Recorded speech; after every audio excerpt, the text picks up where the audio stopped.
सफ़र में 35 फिल्मों में अदाकारी करने वाले इंतहाई मंझे हुए अदाकार अजब गुल ने 1984 में पेशावर टीवी सेंटर से अदाकारी का आगाज़ किया। आपका पहला सीरियल मौसम था, जिसको जहांज़ेब सुहेल ने डायरेक्ट किया। लाहौर से 1986 में ड्रामा सीरियल सूरज के साथ, मन चले का सौदा और प्यास जैसे कामयाब ड्रामों में अदाकारी करने के बाद आपने फिल्मी दुनिया में कदम रखा। अच्छा, कोई बात नहीं, ये जमानत के तौर पे ये घड़ी रख लें आप।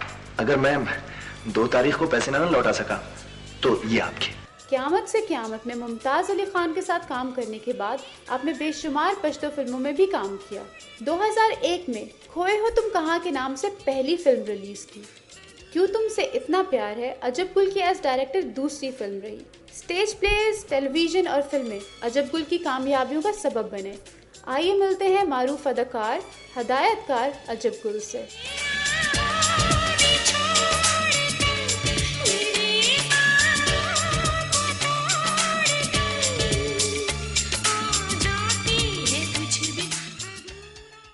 जी, जैसे आपने इंट्रोडक्शन ऑलरेडी देख लिया, हमारे जो मेहमान, मैंने कहा था कि यहाँ गुल खिलेंगे और बड़ी खुशी के गुल खिलेंगे। हमारे साथ हैं अजब गुल साहब। अस्सलाम वालेकुम। वालेकुम सलाम। कैसे हैं आप? खैरियत से? अल्लाह ठीक ठाक। बिल्कुल। माशाल्लाह, I always see you very bright and active, ready to go. बेशक वो ऐसा वक्त हो जिस पे आप यूजुअली रिलैक्स करना पसंद करते हैं। सबसे पहले तो thank you for waking up and coming here all the way and sharing it with our audience. आपके इंट्रोडक्शन में जैसे आप ऑलरेडी इंट्रोड्यूस कर दिया गया, आपने शुरू किया टीवी से, और मेरे ख्याल से आपका एक हद तक शौक हमेशा रहा to come into the media aspect as it is. TV से फिर फिल्म जंप किया।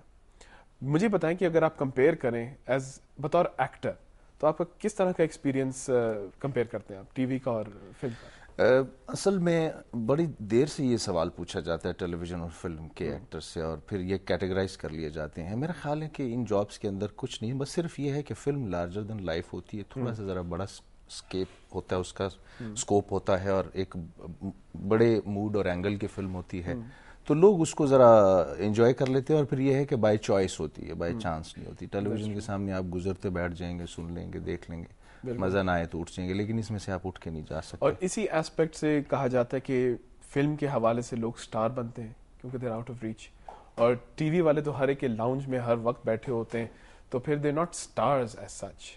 तो did you feel as an actor कि आपका एक स्टारडम का फैक्टर था कि उसमें did film make you a star?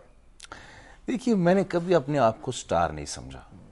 मैं बस एक आर्टिस्ट हूँ, और मैंने अपने काम के लिए, अपने आर्ट के लिए जितनी कोशिश अपने तय कर सकता था बगैर किसी सहारे के, यानी सिर्फ इसमें अल्लाह का काम था, अल्लाह की मुझे सपोर्ट थी।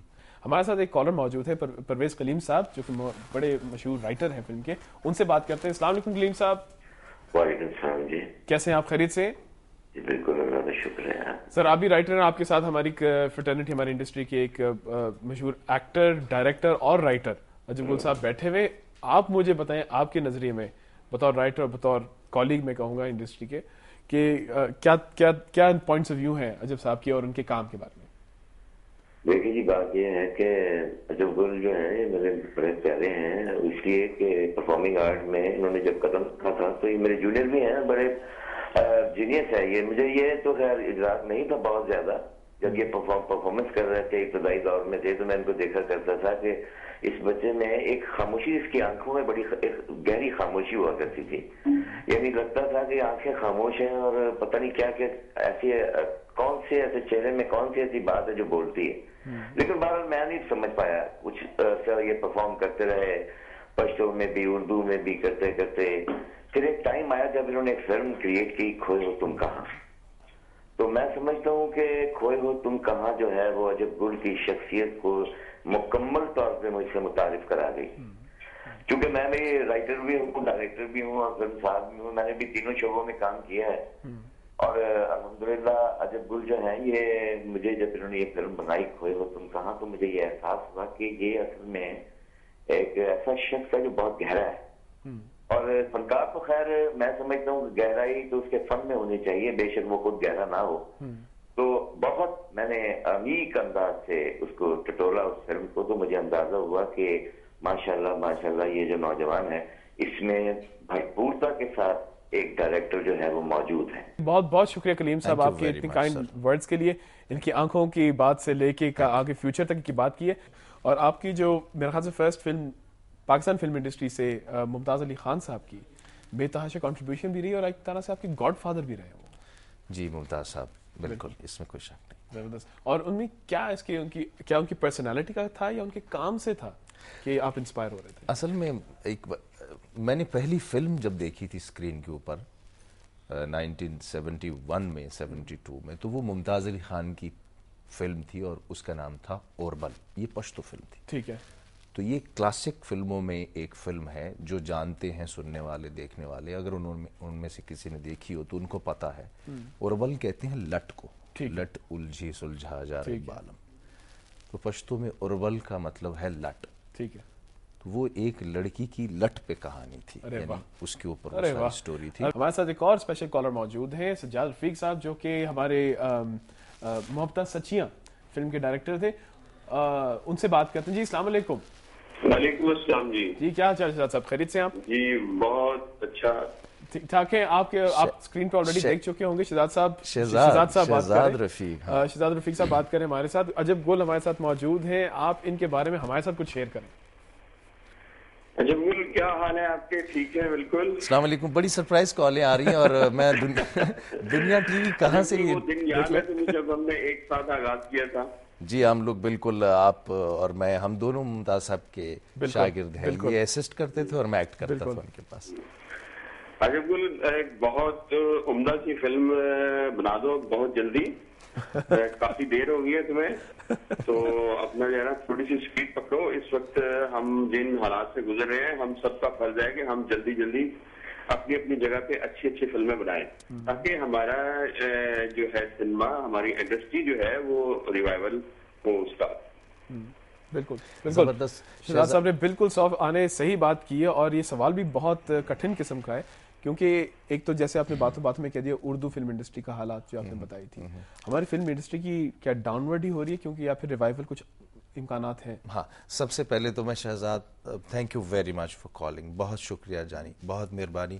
मुझे बिल्कुल पता नहीं है ये कहाँ से मिला लेते हैं, कैसे नंबर लेते हैं। Thank you very much. आप जो मुझे जो कह रहे हैं मेरे लिए बड़ी एजाज़ की बात है।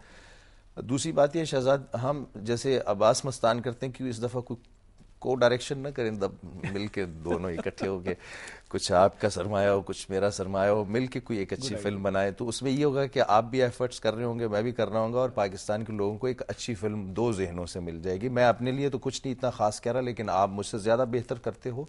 आपकी फिल्मों का सक्सेस और आपका बिजनेस और आपका काम वो एक ज़माना जानता है। लेकिन यह है कि मुझे आपके साथ काम करके कम से कम आपसे वो ट्रिक्स सीखने का मौका मिलेगा जो आप अपनी फिल्मों में यूज़ करते हो। बहरहाल बहुत शुक्रिया, आप जीते रहे, खुश रहें कि मेरे लिए आपने कुछ कहा। मुझे बताएं, ये जो revival of Punjab Pakistani cinema जो है, क्या वो खाली रीजनल लैंग्वेज पे रह गया है या फिर उर्दू में वाकई रिवाइवल आ सकता है? अभी तो ये है कि सिनेमा कि जो सिनेमा, हमारे सिनेमा के जो ऑनर्स है ना, वो हौसले तोड़ गए। पिछले कोई 5 साल से मैं देख रहा हूँ कि वो हिंदुस्तानी फिल्म को इंपोर्ट करते हैं। देखिए, हिंदुस्तानी फिल्म किस घर में नहीं है, पहली बात तो ये है ना। उनको भी ये जो राइट्स का प्रॉब्लम है ये फेस करना पड़ रहा है। फिर ये कि वो इलीगल वे से आ रही है, उनका कोई सेंसर से ताल्लुक नहीं है, वो कोई एक और सिस्टम है जिस थ्रू से वो आ रही है। मुझे तो सबसे पहले ये भी एक एतराज है कि ये कैसे आ रही है। बिल्कुल ठीक, चलिए अगर आ रही हैं तो फिर मुझे 1-2 फिल्मों के अलावा आप देखिए कि उस पर कितना सरमाया इन्वेस्ट होता है। बिल्कुल, करोड़ों रुपए जो है ना वो ये लोग उठा के दे देते हैं। जब हम बनाना चाह रहे होते तो उस वक्त इनके पास एक पैसा नहीं होता, ये नहीं बनाना चाहते। लेकिन हिंदुस्तानी फिल्म को वाया दुबई और किसी और रास्तों से ये इंपोर्ट करते हैं। आपको पता है 80-80 हज़ार डॉलर, 90-90 हज़ार डॉलर की पिक्चर लाते हैं और $5,000 का उसका बिजनेस नहीं होता। यहाँ ना वीक भी नहीं कर सकती, तो इतना लॉस भी ये फेस करते हैं। मुझे समझ नहीं आती कि इनको फायदा क्या है किस चीज का। बिल्कुल, फिर भी ये कर रहे हैं, फिर भी ये कर रहे हैं, फिर भी। हाँ, चलिए फिर आप पार्टनरशिप करें।